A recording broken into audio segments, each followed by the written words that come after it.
Alrighty guys, today's project, making a tubing rack holder and a tabletop bench out of it.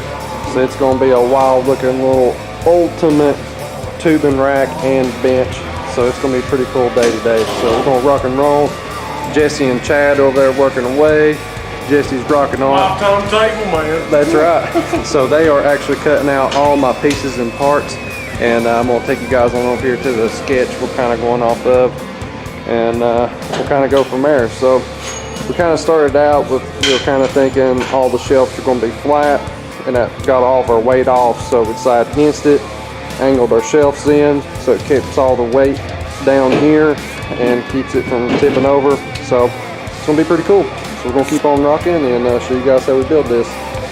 Okay, so first up is our bases. So you guys can see we kind of got our bases getting made out here, and you can kind of see it all together right there.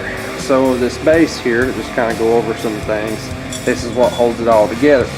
And you know, those guys, they cut it as square as they could. And then over here where our welds are, we beveled all of our edges, and I'll show you guys how we do that in just a second. And then we weld it all up to make it good and strong. So these things right now, you know, we kind of got ourselves an assembly line going to kind of knock this out. When you got a bunch of help, you got guys willing to get after it, man, we can get this knocked out quick. So again, you guys can kind of see what we're going up against here and what a weld bevel looks like. You know, right in here, you can kind of see it right there. The edges are angled there, and get you a good 1/8 inch or 1/4 inch bevel, and it will weld up real nice and strong. So let's keep on rocking here.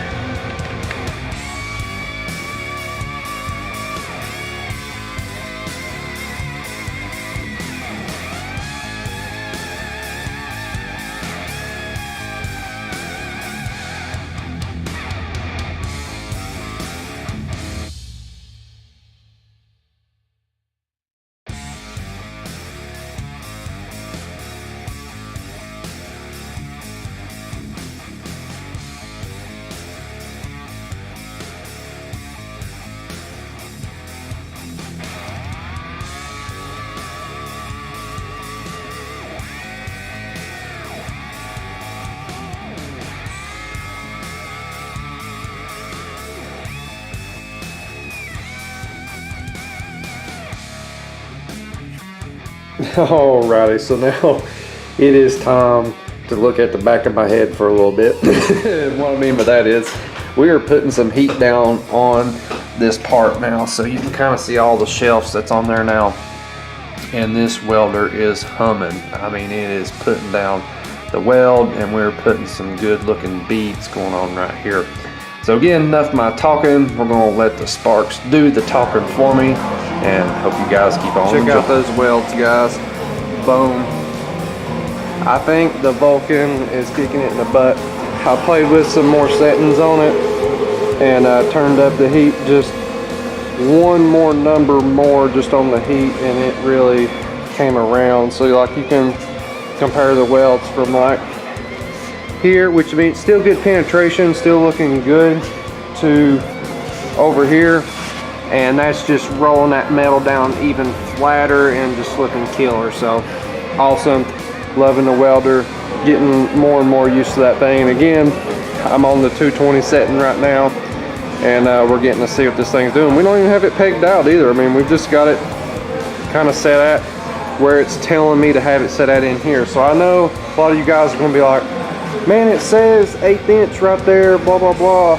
Well, when you get in here and start looking at the settings, that's where it's telling me to put it at. So it's working, it's working good, and I think this little stain here is going to work awesome. We'll get all this stuff put together and then put the wood top on it. So we're going to keep on rocking here.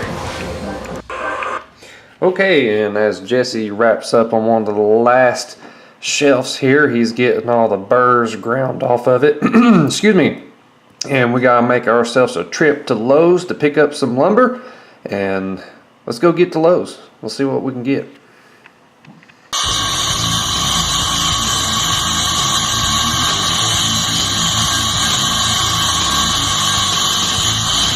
You don't have a truck and you gotta load up the wagon. That's right. All right, we're ready. Oh man, guys, check this out. So you can kind of see all the pieces that we put together, what they're actually used for right now. And man, look how much cleaner that is right there. Worked awesome. Absolutely awesome. We got, let's see here, 1, 2, 3, 4 layers of shelving for all of our tubing and different styles of tubing. And that helps out so much. And then we also, you know, you saw us go to Lowe's there and get our plywood cut. Something I've been asked and kind of seen that was kind of interesting. A lot of people don't even know you can actually get your plywood cut at Lowe's, and I think Home Depot as well.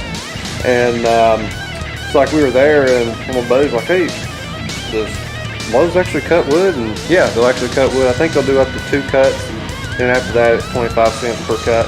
But so like you can kind of see here, these really long straight cuts, man, it saves you a lot of time when you can go and do that. And yes, I did miss a dimension. I should have got it all the way out here to the end. That's on me. Oh well. I did, however, take a grinder and just kind of really round off these edges really good so it wouldn't be sharp. I may end up getting another piece of plywood just to kind of double it up here and then bring it all the way out to the edge, but that's on me. That's my fault. I missed it. Oh well, but the rest of it works. So let's go on over here to the center here so you guys can kind of see what's going on. I just took some scrap pieces of angle iron on the front and on the back, and you can even tell this is a scrap piece. It actually had some C-channel welded to it as well. I was like, I'm not worried about taking it off. I just need it to hold the chop saw.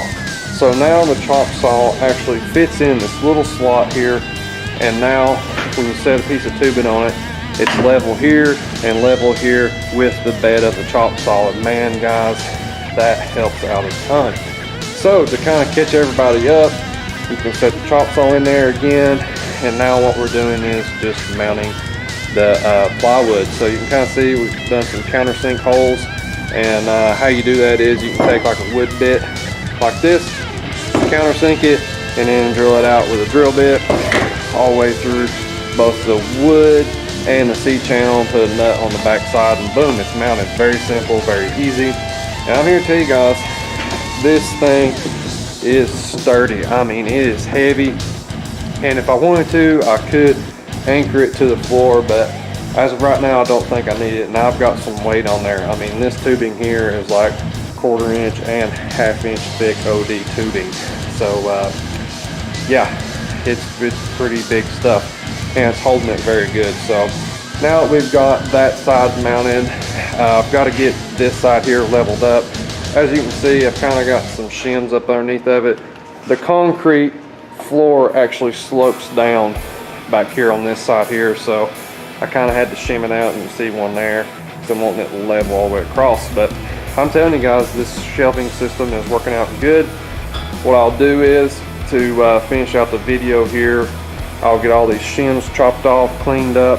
I'll go ahead and mount this down, let you guys kind of see me drilling it out, kind of have fun with it, and then we'll put the chop saw back in, and then just to kind of end the video out, I will finally cut off a piece of tubing on our table here. And I'm here to tell you guys, man, this helps out a ton organizing, and also gave me a ton of floor space in between builds here. So awesome. We'll keep on rocking and keep on rolling, and see what we come up with here.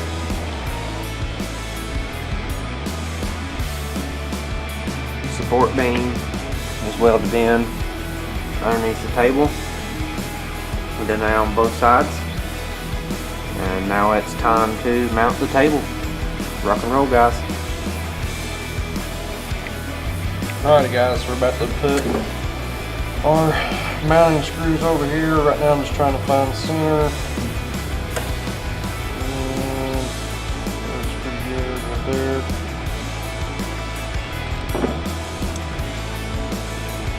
What I mean by center is we're just trying to find the center of this hole to the center of this piece of channel down here. If you guys can see it, I hope. Yeah, you can see it. Alright, wait, get this back one back here marked up. Boom. There we go. We'll go ahead and do our countersink initial hole, and then go ahead and drill on through.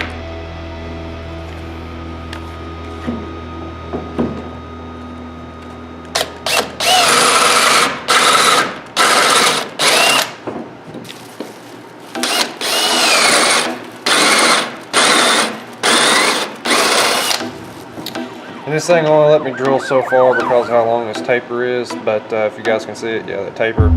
So I just bottom out, and if you don't drill this first, what happens is your big hole that's in here, I like to drill it out for the size of the bolt. What happens is it's too loose, and when you go to put this in there and you go to drill it out, it wobbles around too much and it wallers a hole out and it won't cut it clean. So kind of a trick I learned to keep your wood looking good. So let's go ahead and drill this out.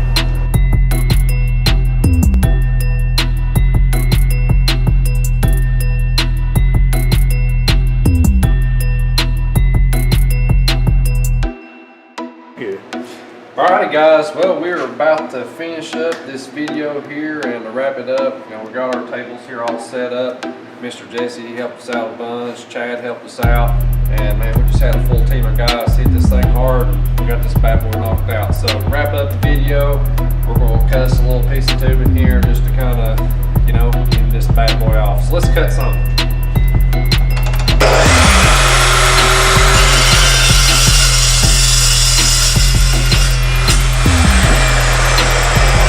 Like that. That's how it works. Y'all have a good one.